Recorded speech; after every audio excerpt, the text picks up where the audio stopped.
तब पिलातुस ने ईसा को ले जाकर कोड़े लगाने का आदेश दिया। सैनिकों ने कांटों का मुकुट गूंथकर उनके सिर पर रख दिया और उन्हें बैंगनी कपड़ा पहनाया। फिर वे उनके पास आकर कहते थे, यहूदियों के राजा प्रणाम, और वे उन्हें थप्पड़ मारते जाते थे। पिलातुस ने फिर बाहर जाकर लोगों से कहा, देखो, मैं उसे तुम लोगों के सामने बाहर ले आता हूँ, जिससे तुम ये जान लो कि मैं उसमें कोई दोष नहीं पाता।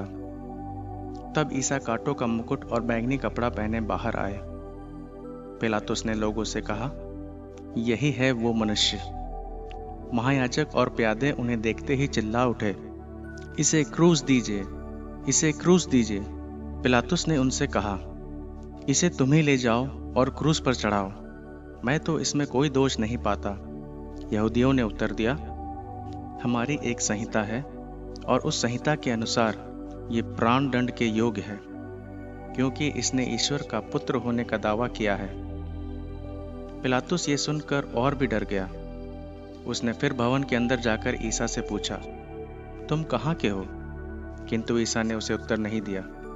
इस पर पिलातुस ने उनसे कहा, तुम मुझसे क्यों नहीं बोलते?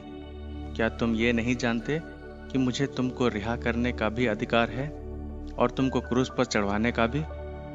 ईसा ने उत्तर दिया, यदि आपको ऊपर से अधिकार ना दिया गया होता तो आपका मुझ पर कोई अधिकार नहीं होता। इसलिए जिसने मुझे आपके हवाले किया वो अधिक दोषी है। इसके बाद पिलातुस ईसा को मुक्त करने का उपाय ढूंढता रहा, परंतु यहूदी ये कहते हुए चिल्लाते रहे, यदि आप इसे रिहा करते हैं तो आप कैसर के हितैषी नहीं हैं। जो अपने को राजा कहता है वो कैसर का विरोध करता है।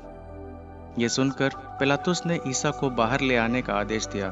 वो अपने न्यायासन पर उस जगह जो लिथोस, त्रोतोस और इब्रानी में गब्बथा कहलाती है बैठ गया। पास्का की तैयारी का दिन था। लगभग दोपहर का समय था। पिलातुस ने यहूदियों से कहा, यही है तुम्हारा राजा। इस पर वे चिल्ला उठे, ले जाइए, ले जाइए, इसे क्रूस दीजिए। पिलातुस ने उनसे कहा, क्या मैं तुम्हारे राजा को क्रूस पर चढ़वा दूं? महायाजकों ने उत्तर दिया, कैसर के सिवा हमारा कोई राजा नहीं। तब पिलातुस ने ईसा को क्रूस पर चढ़ाने के लिए उनके हवाले कर दिया। वे ईसा को ले गए और वह अपना क्रूस ढोते हुए खोपड़ी की जगह नामक स्थान गए। इब्रानी में उसका नाम गोलगोथा है। वहां उन्होंने ईसा को और उनके साथ और 2 व्यक्तियों को क्रूस पर चढ़ाया, एक को इस ओर, दूसरे को उस ओर और बीच में ईसा को। पिलातुस ने एक दोषपत्र भी लिखवाकर क्रूस पर लगवा दिया।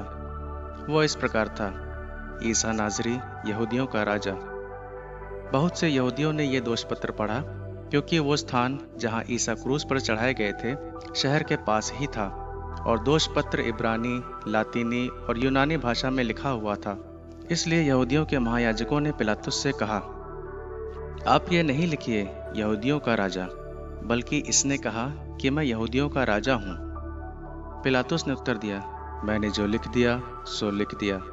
ईसा को क्रूस पर चढ़ाने के बाद सैनिकों ने उनके कपड़े ले लिए और कुर्ते के सिवा उन कपड़ों के 4 भाग कर दिए, हर सैनिक के लिए एक एक भाग। उस कुर्ते में सीवन नहीं था, वो ऊपर से नीचे तक पूरा का पूरा बुना हुआ था। उन्होंने आपस में कहा, हम इसे नहीं फाड़ें, चिट्ठी डालकर देख लें कि ये किसे मिलता है। यह इसलिए हुआ कि धर्म ग्रंथ का ये कथन पूरा हो जाए, उन्होंने मेरे कपड़े आपस में बांट लिए और मेरे वस्त्र पर चिट्ठी डाली। सैनिकों ने ऐसा ही किया। ईसा की माता, उसकी बहन, क्लोपस की पत्नी मरियम और मरियम मगदलेना उनके क्रूस के पास खड़ी थी। ईसा ने अपनी माता को और उनके पास अपने उस शिष्य को जिसे वह प्यार करते थे देखा।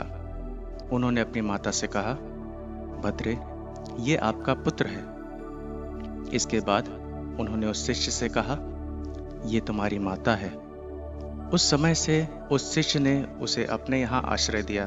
तब ईसा ने यह जानकर कि अब सब कुछ पूरा हो चुका है, धर्म ग्रंथ का लेख पूरा करने के उद्देश्य से कहा, मैं प्यासा हूँ।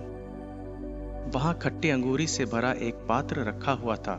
लोगों ने उसमें एक पनसोख्ता डुबाया और उसे जूफे की डंडी पर रखकर ईसा के मुख से लगा दिया। ईसा ने खट्टी अंगूरी चखकर कहा, सब पूरा हो चुका है, और सिर झुकाकर प्राण त्याग दिए। वह तैयारी का दिन था। यहूदी ये नहीं चाहते थे कि शव विश्राम के दिन क्रूस पर रह जाए, क्योंकि उस विश्राम के दिन बड़ा त्योहार पड़ता था। उन्होंने पिलातुस से निवेदन किया कि उनकी टांगें तोड़ दी जाएं और शव हटा दिए जाएं। इसलिए सैनिकों ने आकर ईसा के साथ क्रूस पर चढ़ाए हुए पहले व्यक्ति की टांगें तोड़ दी, फिर दूसरे की। जब उन्होंने ईसा के पास आकर देखा कि वह मर चुके हैं, तो उन्होंने उनकी टांगें नहीं तोड़ी, लेकिन एक सैनिक ने उनके बगल में भाला मारा और उसमें से तुरंत रक्त और जल बह निकला। जिसने ये देखा है वही इसका साक्ष्य देता है, और उसका साक्ष्य सच्चा है। वो जानता है कि वो सच बोलता है, जिससे आप लोग भी विश्वास करें। ये इसलिए हुआ कि धर्म ग्रंथ का ये कथन पूरा हो जाए, उसकी एक भी हड्डी नहीं तोड़ी जाएगी। फिर धर्म ग्रंथ का एक दूसरा कथन इस प्रकार है, उन्होंने जिसे छेदा वे उसी की ओर देखेंगे। इसके बाद अरिमथिया के यूसुफ ने, जो यहूदियों के भय के कारण ईसा का गुप्त शिष्य था, पिलातुस से ईसा का शव ले जाने की अनुमति मांगी। पिलातुस ने अनुमति दे दी। इसलिए यूसुफ आकर ईसा का शव ले गया। निकोदेमुस भी पहुंचा, जो पहले रात को ईसा से मिलने आया था। वह लगभग 50 सेर का गंधरस और अगरू का सम्मिश्रण लाया। उन्होंने ईसा का शव लिया और यहूदियों की दफन की प्रथा के अनुसार उसे सुगंधित द्रव्यों के साथ छालटी की पट्टियों में लपेटा। जहां ईसा क्रूस पर चढ़ाए गए थे, वहां एक बारी थी, और उस बारी में एक नई कब्र, जिसमें अब तक कोई नहीं रखा गया था। उन्होंने ईसा को वहीं रख दिया, क्योंकि वह यहूदियों के लिए तैयारी का दिन था और वह कब्र निकट ही थी।